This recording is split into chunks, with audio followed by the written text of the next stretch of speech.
Según Aristóteles, gran filósofo de la antigua Grecia, la eudaimonía es un estado en el que el ser humano se encuentra en su mayor bienestar. Se puede traducir como felicidad, plenitud, excelencia o supremo bienestar. Dicha felicidad y bienestar es el bien que buscan por naturaleza los seres humanos, por lo que la eudaimonía es un estado deseable de alcanzar. ¡Bah! ¿Qué todo humanos? ¿Cómo están? Saludos desde Guayaquil, Ecuador, la perla del Pacífico. Bienvenidos a Eudaimonía, un espacio donde converso con diferentes invitados sobre educación, medio ambiente y salud mental. 3 factores que son fundamentales para alcanzar la eudaimonía. La frase de hoy nos la trae el ex vicepresidente de Estados Unidos, Al Gore, y dice: la contaminación nunca debería ser el precio de la prosperidad. Frase precisa para arrancar el programa de hoy, donde hablaremos sobre medio ambiente.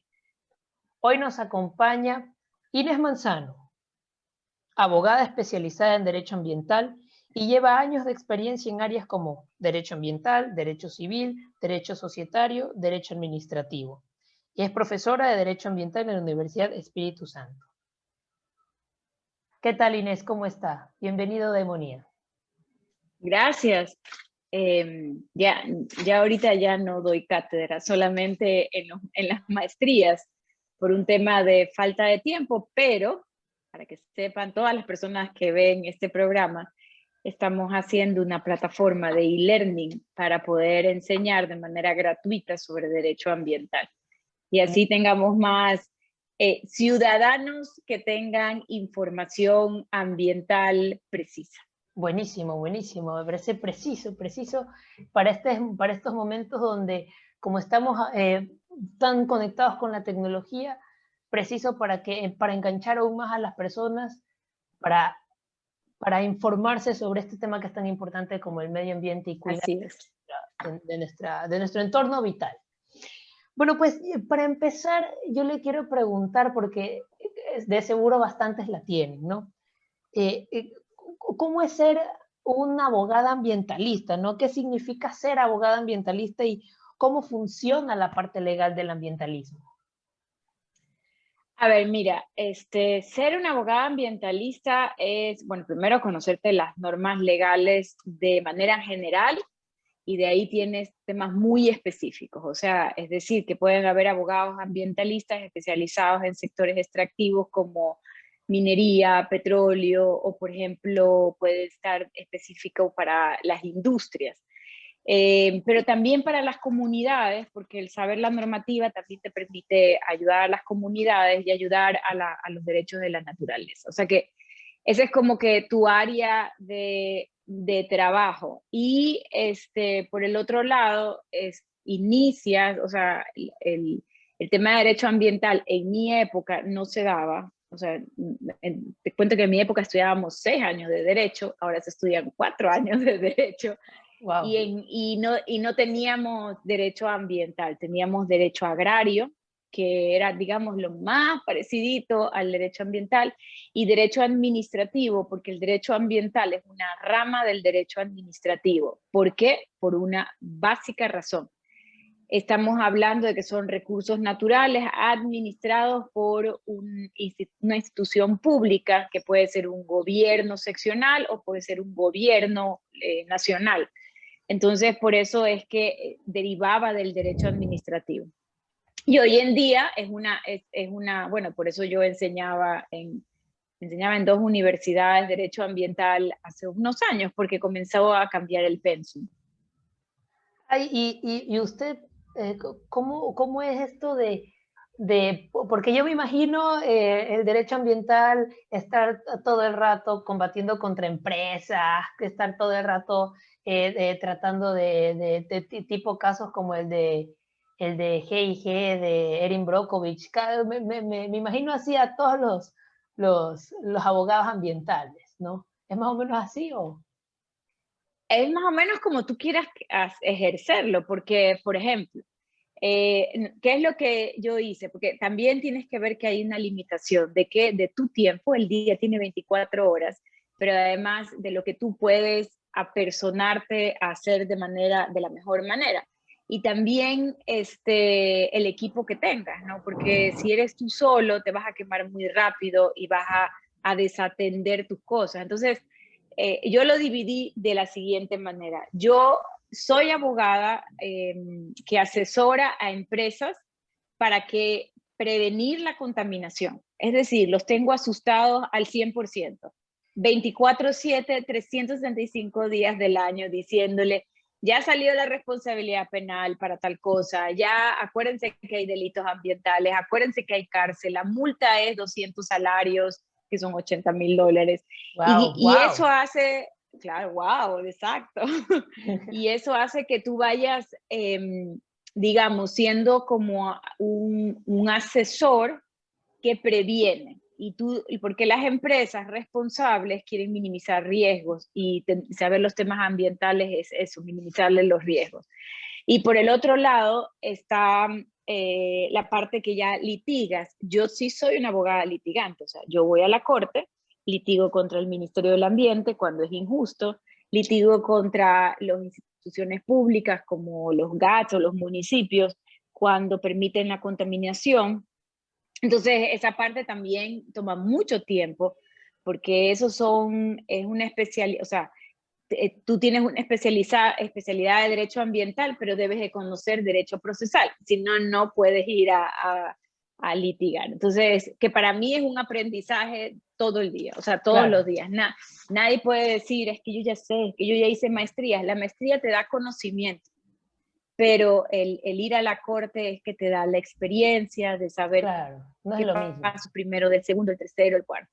Y de ahí te reservo una pequeña parte que es para las comunidades, donde yo trabajo, digamos, gratuitamente.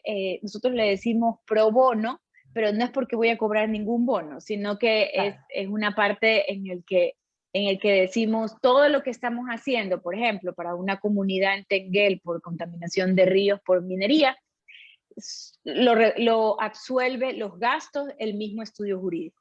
Entonces, con lo cual nos sentimos tranquilos y la verdad es que manejamos varios temas. O si quiero ayudar a una organización sin fines de lucro, entonces ese espacio de mi tiempo es para ellos. O sea, por eso que tienes que saber bien cómo, o sea, si tu día completo es un pie, ¿cuánto es la porción que le vas a dedicar a a estas tres cada cosa, cosas durante claro. ese día? Ajá. Claro.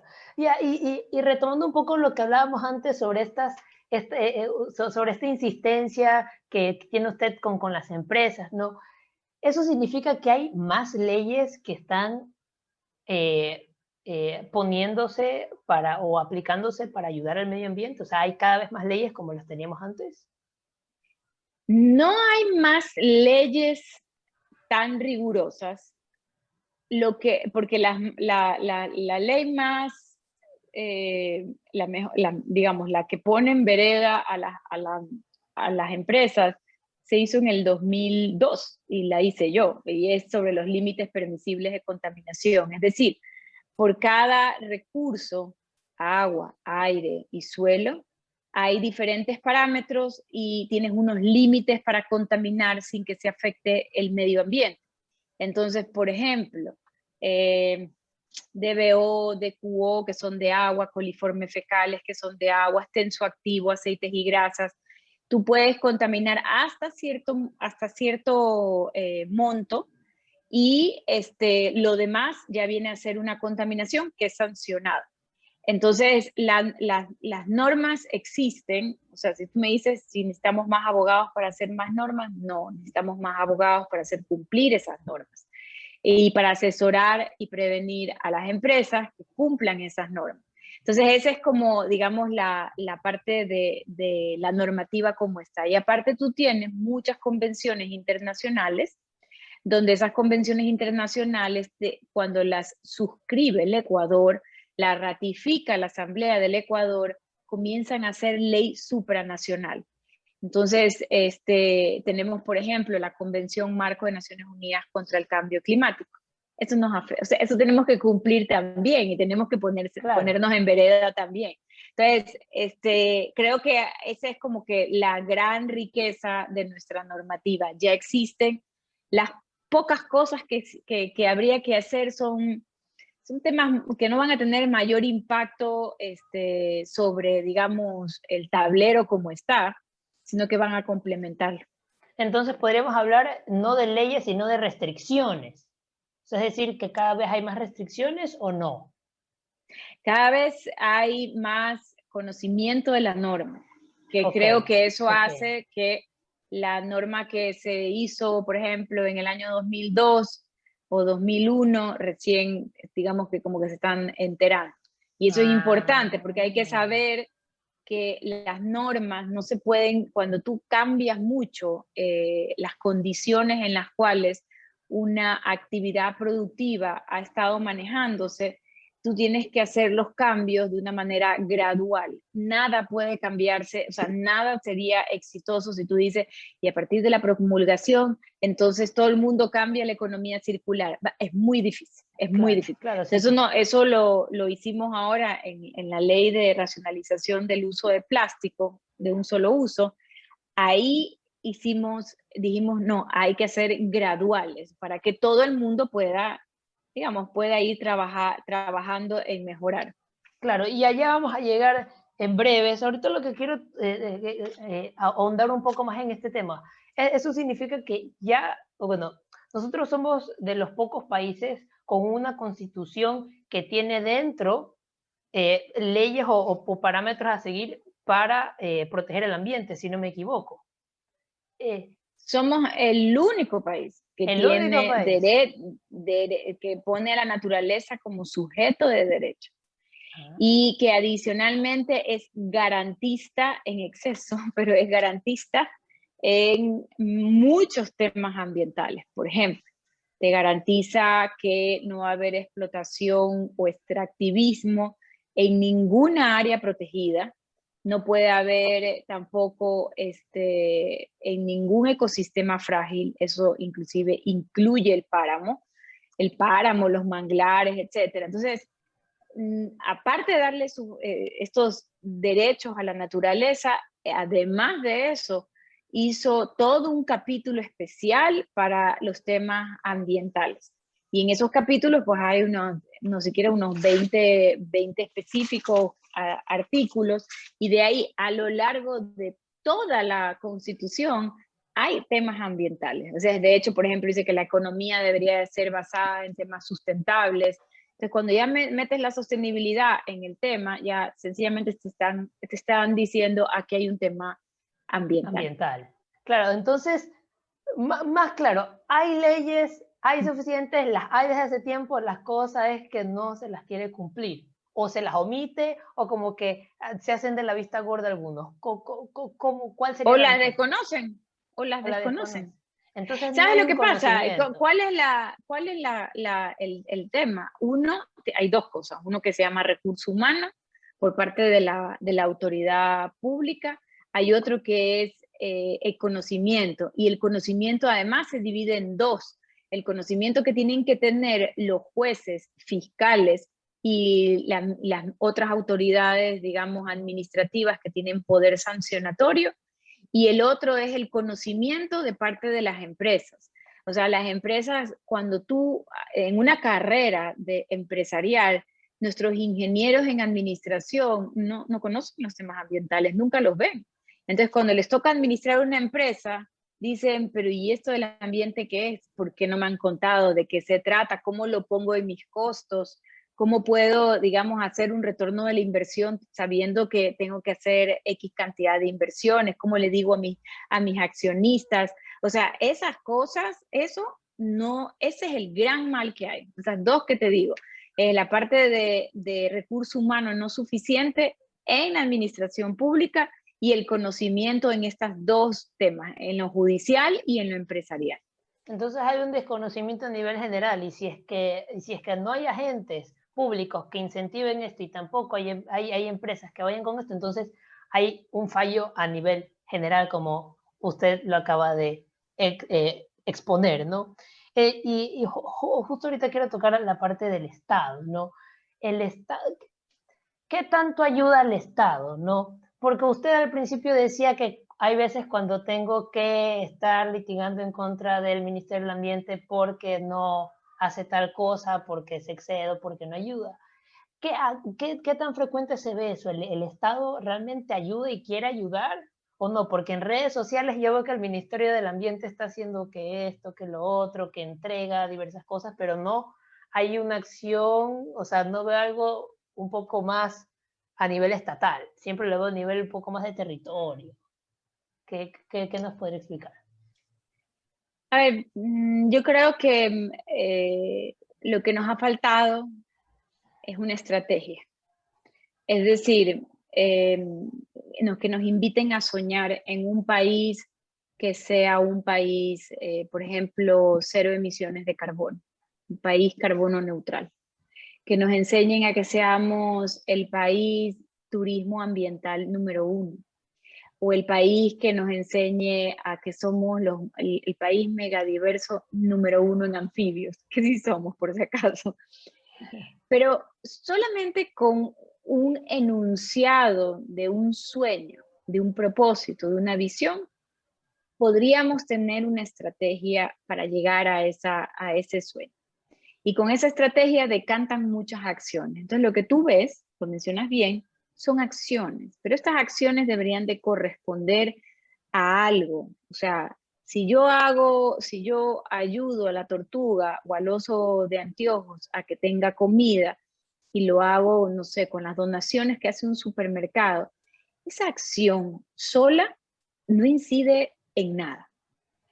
Pero si esa acción está dentro de un eje estratégico de biodiversidad, donde el sueño de ese eje estratégico es ser el país número 1 megadiverso en, no sé, pues en el top of mind del mundo entero, ok. O sea, está bien. Claro, Esa acción me parece que puede estar correcta y de hecho debería de ser parte de un objetivo, o sea, estrategias tienen objetivos y los objetivos tienen estas acciones. claro. Entonces, eso es lo que nos está pasando. Entonces, yo creo que, por ejemplo, lo que hacen las organizaciones de la sociedad civil, que son todas las fundaciones, las ONGs, que hacen temas verdes, hay que aplaudirlas, hay que ayudarlas. O sea, si Claro, buscan sí, sí, voluntario, sé voluntario, porque ¿qué es lo que hace una fundación? Una fundación somete su objetivo, su causa de vida, la somete a la autoridad, en este caso, por ejemplo, al Ministerio del Ambiente le dice, por favor, apruébame que esta es mi causa de vida, que tiene que ver con tu competencia, Ministerio del Ambiente, pero yo te voy a ayudar en esta cosita chiquita. Y entonces el ministerio aprueba esa vida jurídica y debería de apoyar también a que esa ONG salga adelante. ¿Por qué? Porque la está ayudando. Es como que tener diferentes soldados en diferentes lugares. claro. Y eso no se entiende porque mientras no tengas estrategia, mientras no tengas este gran sueño, pues se pierde en el camino. Pero eso es realmente lo que nos está pasando. Claro, y esto, qué bueno que entramos en este tema porque esto es algo que tiene bastantes aristas, ¿no? Porque no solamente está este Estado que no tiene un sueño y que tampoco lo esparce o lo quiere replicar, está también la sociedad que quiere hacer algo, por ejemplo, los ciudadanos comunes que queremos hacer algo, pero que como no se está haciendo nada, o como vemos que no está haciendo nada y el Estado no está optimista en estos temas, caemos en, en, en este estado de depresión y en este estado de fatalismo en el que no nos podemos encontrar y decimos, el país está mal, nunca va a cambiar. Pero aquí está la oportunidad que usted nos dice, ¿no? Cómo este Estado, que sí puede hacerlo, porque este es número 1 en muchas cosas y no lo propone así, podríamos cambiar el rumbo del país y el rumbo de, supongo que también la región, porque si es que uno pone el ejemplo, bastantes más deberían hacerlo, ¿no? Entonces, Total. ¿usted qué piensa de este efecto fatalista que tienen las cosas? ¿Cree que nosotros tenemos la capacidad de poder mejorar las cosas? O sea, ¿cree que sí hay un futuro viable? Sí, claro. Nosotros somos 17 millones de ecuatorianos. Con que tengamos un hábito diario sostenible, cambiamos la cosa. O sea, así de simple. Con que yo le diga que no a aquel que está haciendo mal uso de los recursos naturales y me vende un producto, por ejemplo, yo qué sé, la leche.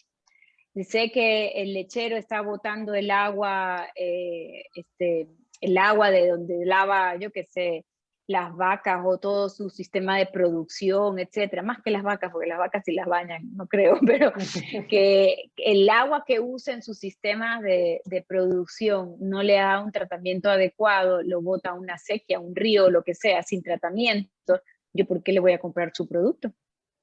Porque además, ese costo, esa deuda socioambiental que nos está dejando ahí, después la tengo que pagar yo con mis impuestos, o con lo que nosotros aportamos al Estado. Entonces, y eso es un poco esa decisión o ese hábito. O por ejemplo, hábitos como cierro la llave mientras me lavo los dientes, algo como no comprar congelados de, por ejemplo, verduras. Porque voy a comprar congelados de verdura, que significa que han gastado demasiada energía para hacer congelados y claro, y eso hay una huella de carbono ahí innecesaria, pero si puedo comer frescos y frescos es mejor. Y además así no desperdicio alimentos. O puedo tal vez apagar la luz, medir la llanta el aire de mis llantas. Ese es un gran aporte al bolsillo de las personas que tienen carros, pero también Claro. para el medio ambiente, porque mientras mantienes el aire de las llantas en lo que te dice cada regla técnica para las llantas, tú utilizas menos combustible fósil. Entonces, y así funcionan los carros. Entonces, si tú haces una cosita, una diaria, yo creo que hay un cambio importante y que lo ser fatalista nos lleva a veces mucho a la inacción. Ya, porque pensamos que, es muy grande. Esto del cambio climático, o sea, ¿cómo yo voy a enfrentarme con la atmósfera? ¿Cómo es que yo, Inés, Pero si yo lo llevo a otro cancha, a otra parte, ahí yo tengo cómo enfrentarme. ¿Ya? Entonces, por eso digo que es el hábito, el consumo, es sostenible, el volvernos consumidores responsables. Claro, si es que nosotros aplicamos estos hábitos, es como dicen todos, ¿no? Un win to win. ¿Por qué? Porque nosotros ganamos para nuestro bolsillo, ahorrando, aplicando un estilo de vida más sostenible, con más reutilización, porque en bastantes ocasiones he escuchado en entrevistas que le han hecho a usted o en bastantes otros ecologistas que dicen que más allá del reciclable, que debería ser lo último en la cadena de sostenibilidad, debería estar la reutilización y la reducción de productos y de servicios que nos ayudarían a tener una atmósfera mucho más sostenible y más favorable para nuestro bolsillo, como usted lo acaba de decir. Ahora quiero un poco tocar el tema de la educación ambiental, pero como usted conversábamos antes de empezar el podcast, eh, enseñarles a las personas sobre las leyes, sobre lo que se puede hacer por el ambiente. ¿Cuál es la manera más fácil de enseñarles a las personas que existen leyes que se pueden aplicar y que pueden ser factibles para el resto y para la sociedad en sí? ¿Cómo sería ese proceso de enseñanza? A ver, si me preguntas con la plataforma que estamos haciendo, nosotros es como una plataforma como Coursera. Tú te entras, sales, si quieres lo pones en pausa, lo terminas en un año, lo que sea. Y la mejor manera es abordar las cosas desde un tema general, o sea, es decir, hacer una visión general. ¿Qué hay en la Constitución? ¿Qué hay en las normas supranacionales? Y después ir hacia el interés tuyo, es decir, lo que quiero saber es sobre economía circular. Entonces me pongo a ver sobre economía circular. Quiero saber sobre tal vez los principios de derecho ambiental, que son muy lindos y que le dan lógica a todo lo que aprendes. Entonces haces ese curso. Lo ideal es un poco qué es lo que quieres aprender. Porque si quieres aprender algo que es muy, muy específico, a veces lo que conviene más es que me digan, dígame qué voy a leer específico, porque o sea, para poderlos ayudar, porque por ejemplo quieres aprender de los hornos de vidrio y yo qué sé, los límites para los hornos de vidrio que hay en el Ecuador. Entonces no necesitas hacer un curso, pues ahí lo necesitas es buscar y te van a salir 3, 4 parámetros y ya sabes todo eso. Pero Claro, si pero hay lo que veces tú donde la quieres, información es está muy dispersa también. claro, está muy dispersa, a veces no sabes. Google no es el diccionario, que digo, la enciclopedia Salvata que teníamos cuando éramos chicos, donde en verdad lo que decía ahí era verdad. En Google te ponen todo lo que es y lo que no es. Entonces, Claro, sí, claro, o sea, puedes hacer, y creo que también es el interés que tengas, pues no sé, si lo que quieres es, yo qué sé, entrar a la política y saber de cosas, entonces no te metas a hacer temas muy profundos, sino que ándate a lo general. Y ya después vas profundizando, si quieres ser candidato a un concejal o un concejal municipal o alcalde, pues obviamente vas a tener que comenzar a conocer los temas locales ambientales. así es. Entonces, ese es como un poco, así debería de ser el interés que yo busque para educar. Y siguiendo con este tema de la educación, ¿no? ¿Cuál cree usted que es el papel o cuál es la estrategia, un poco alejándonos de esta estrategia de lo que el Ecuador podría soñar y promover, centrarnos un poco más en la estrategia de cómo los municipios, los gobiernos autónomos descentralizados y los gobiernos centrales, perdón, y el gobierno central podría hacer para promover la educación, para educar en ambiente o en leyes ambientales? ¿Qué podría hacer el Estado? A ver, los municipios, por ejemplo, lo que se me ocurre a mí que es importante es que podrían ayudar a los temas de reciclaje y residuos, porque los chicos ahora aprenden y le enseñan a los papás, pero como tú no tienes dónde disponer adecuadamente, o sea, aparte de que vayas a un centro comercial o que estés en el aeropuerto de Guayaquil, donde tienen unas cositas, pero que yo he visto en el aeropuerto de Guayaquil, que después viene la señora que recoge las cosas que están separadas y las pone en la misma funda. En la misma funda, claro, entonces Entonces, es lo mismo que nada. entonces es lo mismo que antes, no me estás engañando encima. Exacto. Entonces, lo que hay que hacer es, de parte del municipio, invertir en infraestructura que permita al ciudadano reciclar. Entonces, si el ciudadano tiene que caminar 2 cuadras para poner sus temas que ha reciclado, papel, cartón, vidrio ¿cómo se llama esto? El plástico. Entonces yo voy, me acerco y lo pongo en este lugar. Entonces también el ciudadano tiene que aportar, porque así funciona en Europa. O sea, no voy a poner el ejemplo de Estados Unidos, porque Estados Unidos es el peor ejemplo para hábitos de De consumo y consumo, patrones de claro, exacto. comportamiento verde, pero puedo decirlo de Europa, primero porque lo conozco de primera mano, pero segundo porque es un continente que ha aprendido a que los recursos son escasos y que o colaboras, Sobre todo porque allá. si, exacto, y es muy caro todo lo que es gestión porque hay menos tierra, etcétera. Entonces, esa parte de infraestructura nos hace falta, o sea, no hemos visto hasta ahora un solo recolector de basura que tenga para temas de reciclaje, o sea, Exacto. que pase la casa y entonces, si no van a invertir en eso, invirtamos en otras cosas, en otro tipo de infraestructura. Entonces, creo que ese, por ejemplo, ese debería ser como el porotazo más grande que se anote, el gol de media cancha que anote los municipios. Y el otro, que es un enemigo silencioso, es el de tratar adecuadamente las aguas residuales domésticas de los ciudadanos.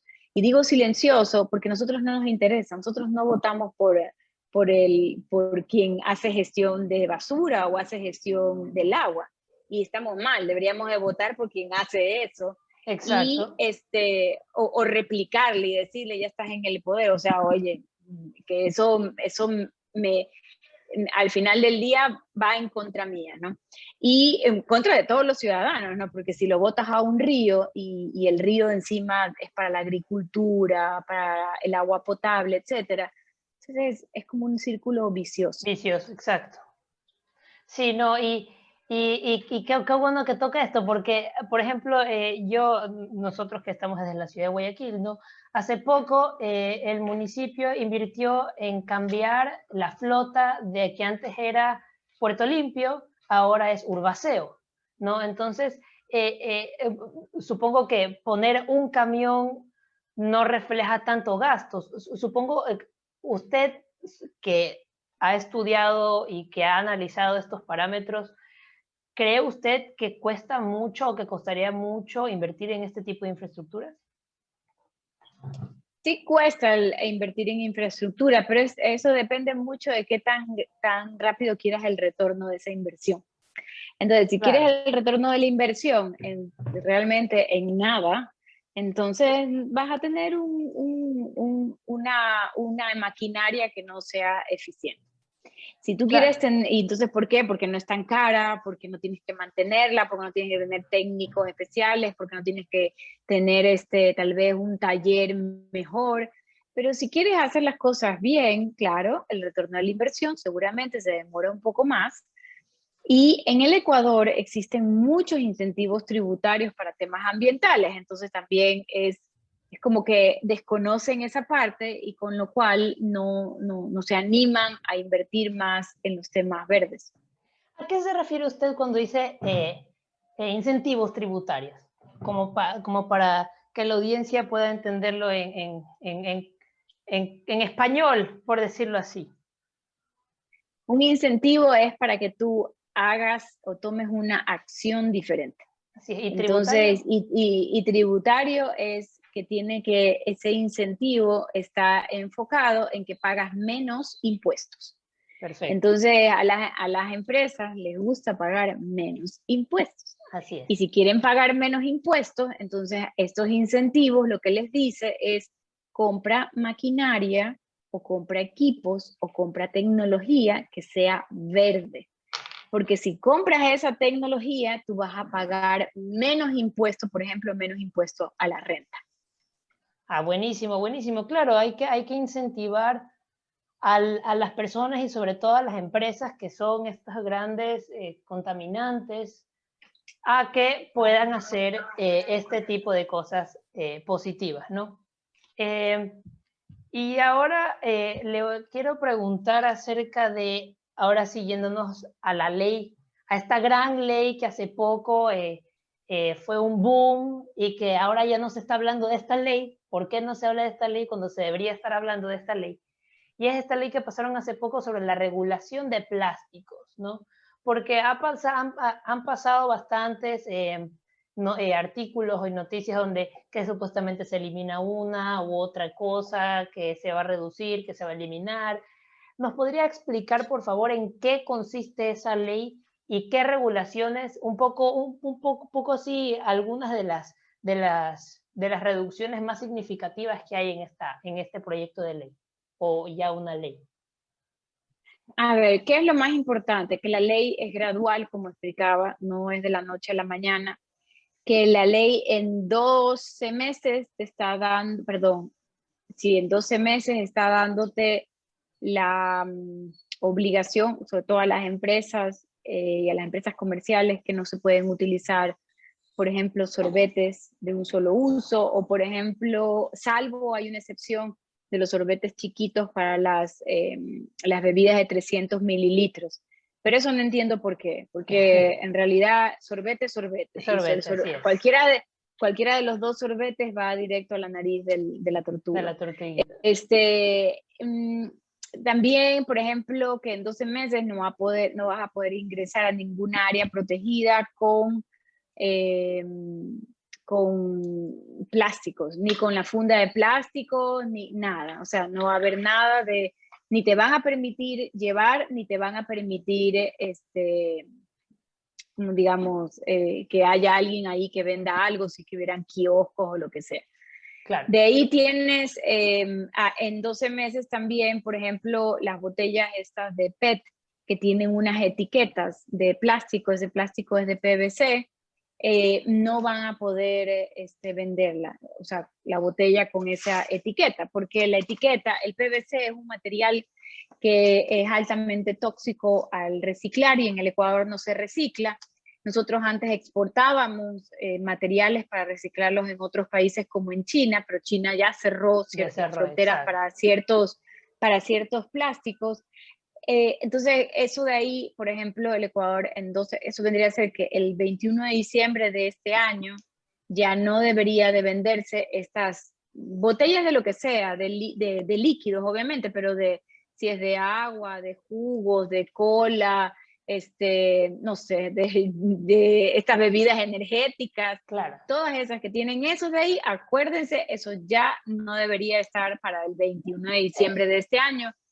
Y eso creo que cambia mucho. De ahí tiene algo que es son cosas más a largo plazo, como la cantidad de porcentaje de plástico que van a necesitar tener ciertos materiales. Por ejemplo, las fundas plásticas comienzan creo que con el 50%, pero ya hay empresas que ponen el 70%. Y también el espumaflón no lo eliminaron, que yo hubiera querido que lo eliminen, porque cada vez que uno hace limpieza de playa, lo primero que se encuentra es un pedazo así de espumaflón, de una tarrina, de esas tarrinas de color amarillo o blanco. Entonces, esas de ahí, ese espumaflón, lo único que hicieron fue que haya un porcentaje que tiene que estar dentro, un porcentaje de material reciclado, que tiene que estar en la composición final. Es decir, que en 18 meses deberá haber el 5% de ese espumaflón debe de ser de material reciclado. Y así tienes también ciertas cosas por ejemplo, a los GATS se les dice que deben de sujetarse a estas cosas para que puedan hacer sus ordenanzas locales, y que si quieren ser más específicos o más estrictos, pues lo podrían hacer sin ningún problema. Entonces, esas son como las cosas que hay a breves rasgos. Si bien no se habla, creo que sí caló en su momento y sí las empresas van a hacerlo, porque todas las ONGs que participaron, todos los ciudadanos que están interesados, yo te digo una cosa, yo voy a hacer así como cuando es Navidad, ¿no? Faltan 20 días para Navidad, faltan 19 días para Navidad. Necesarísimo. Faltan 19 días para que no hayan cumplan los 12 meses, exacto. Y vamos haciendo la cuenta atrás. Regresiva, exacto. Y la gente va a tener que hacerlo. Por ejemplo, cada 21, por ejemplo, este domingo digo, cada 21 uno tiene que decir, faltan X cantidad, en este caso serían creo que 7 meses. 7 meses. Sí, falta, no, un poquito más. 8 meses. Serían 9 meses. 9. Faltan 9 meses para que... Entonces, mantienes activa a la gente, pero adicionalmente nerviosa a las empresas. Y el recorderis.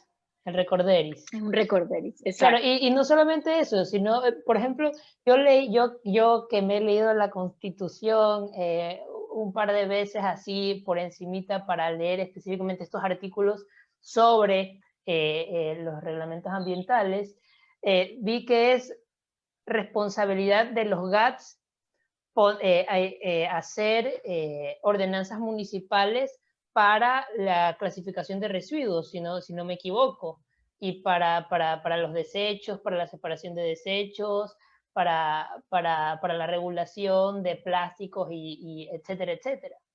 Si no me equivoco, corríjame si no estoy en lo cierto. No, está bien, no dice plástico, sino que dice residuos.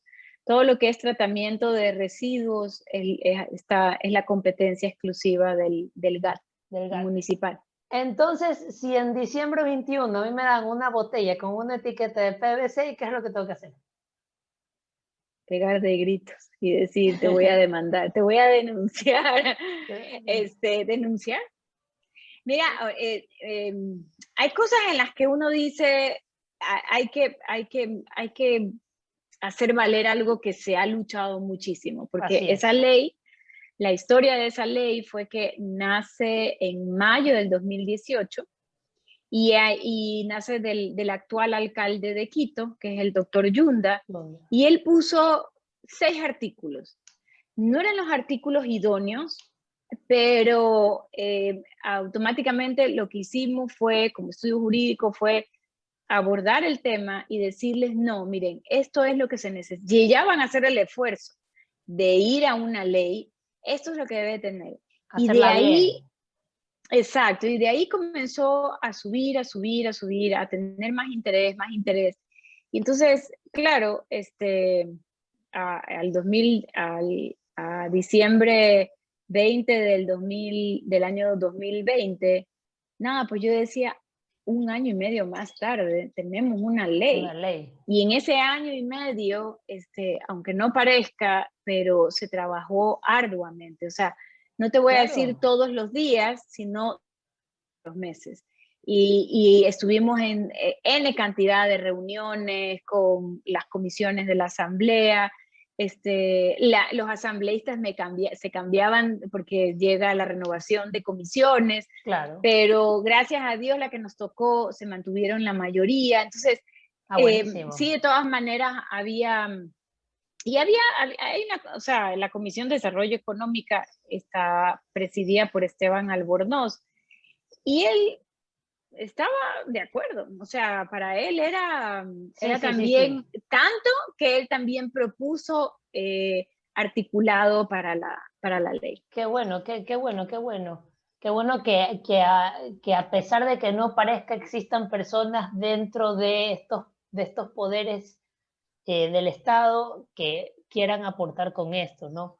Y sí, es verdad, qué bueno que se haya trabajado esta ley y que a pesar de que haya sido tanto el tiempo, es una ley que usted podría decir satisfecha, es una buena ley y se ha trabajado de forma adecuada, ¿no?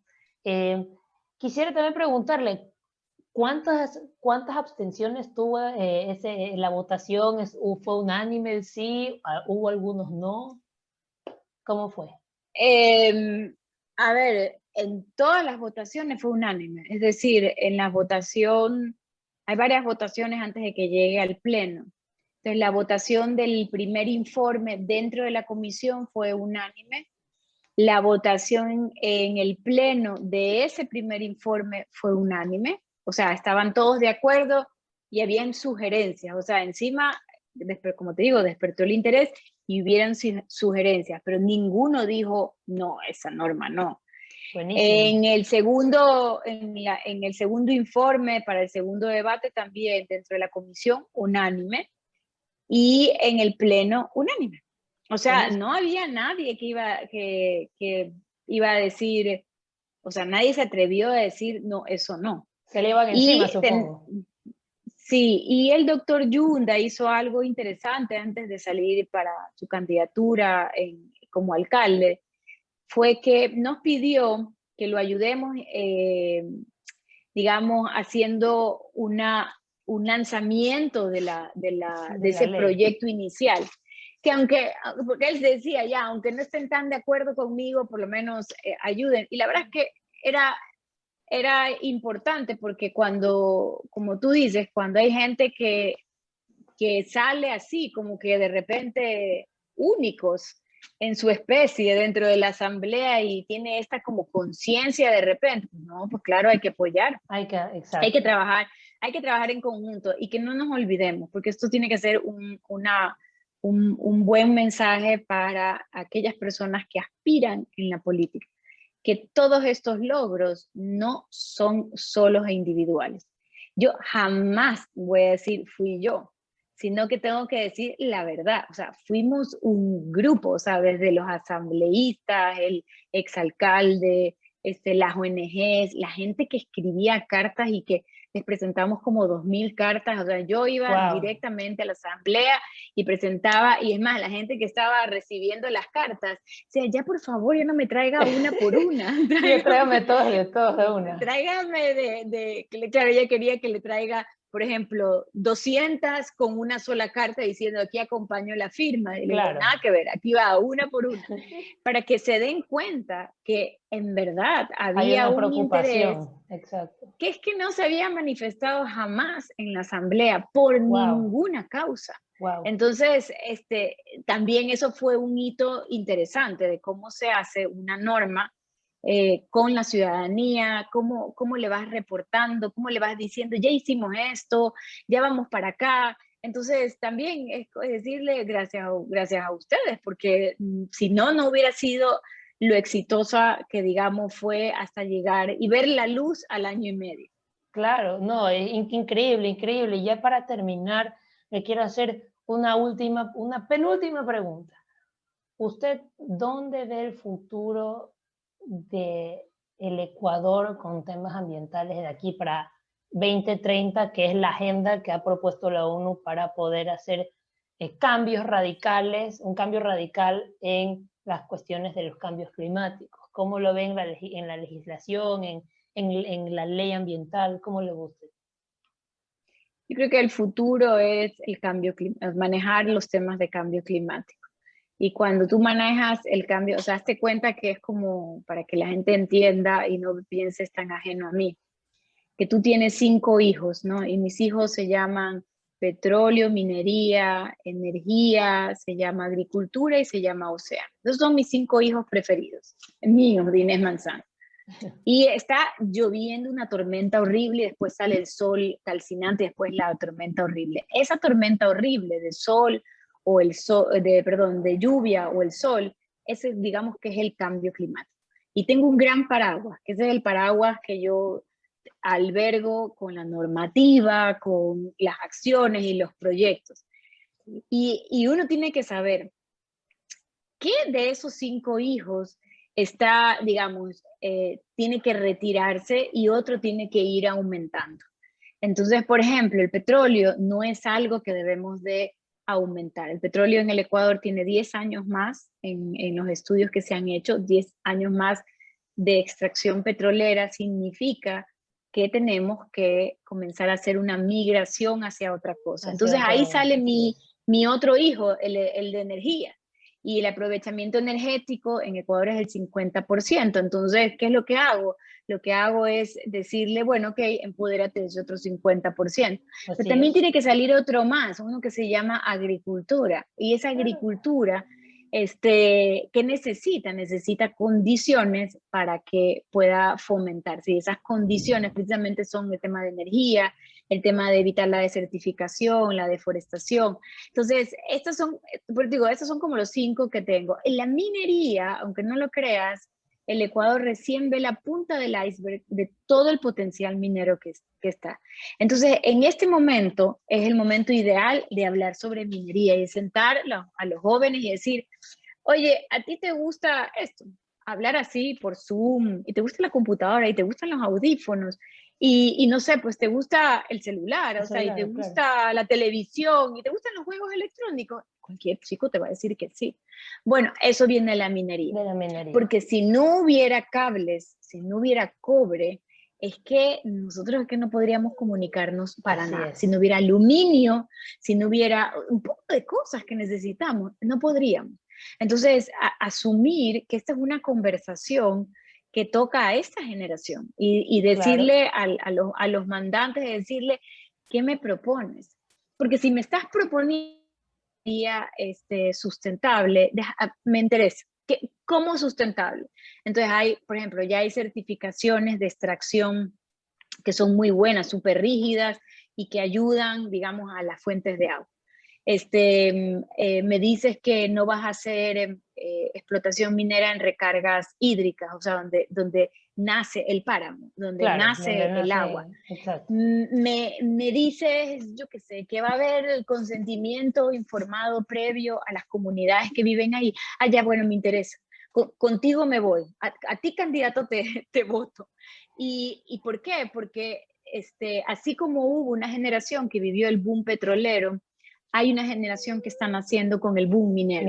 Exacto. Y si nosotros, o sea, yo que me siento responsable, no comenzamos a poner las reglas del juego bien claras, esa generación que viene en el boom minero va a tener muchos dolores de cabeza porque no se enfrentaron a tiempo a regulaciones más estrictas. Así Entonces, como por lo que eso le pasó a la del boom petrolero.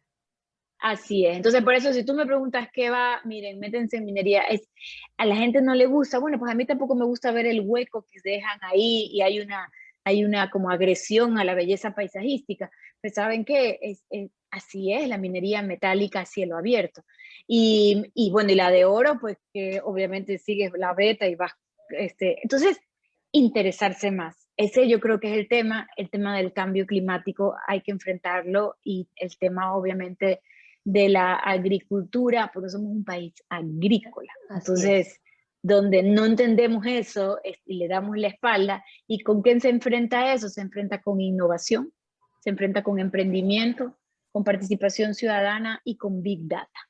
Así es, así es, así es. Por eso es que hay que incentivar a la ciudadanía con este tipo de espacios, con este tipo de comunicaciones a que actúen, a que realmente abran los ojos y se den cuenta, hey, el Ecuador puede hacer esto. Y retomamos lo que hablamos al principio, que el Ecuador es un país que si propone un sueño, lo puede lograr porque es el número uno en bastantes cosas y no lo quiere proponer y no se da cuenta. Bueno, humanos, eso ha sido todo por el programa de hoy. No olviden seguir las redes de Inés, por favor, Inés, las redes de su estudio jurídico, de su cuenta personal, no sé, las redes que usted quiera promover. Mira, en Instagram es Inés, no, I Manzano. En LinkedIn es Inés Manzano, en Facebook también Inés Manzano. Y de la oficina es @LexManzano. En Twitter también soy Inés Manzano, o sea que casi todas soy Inés Manzano. La oficina es Lex Manzano y el de Instagram es medio especial porque yo no sé por qué no puse Inés Manzano, pero la verdad, porque usualmente me ha pasado algo increíble que cada vez que, por ejemplo, cuando conocí Twitter, fui de la primerita, pude poner Inés Manzano, o sea, yo no pongo, buenísimo. lo mío no es Inés Manzano 2500, sino Inés Manzano. Lo mismo en Facebook, imagínate, lo mismo en Instagram, yo puedo poner, o sea, pero bueno, puse I Manzano. En tal caso, esas son las cuentas. Y bueno, pues no se olviden de seguirme a mí en Instagram como @alejo_luquen. Nos vemos en el siguiente programa. Adiós.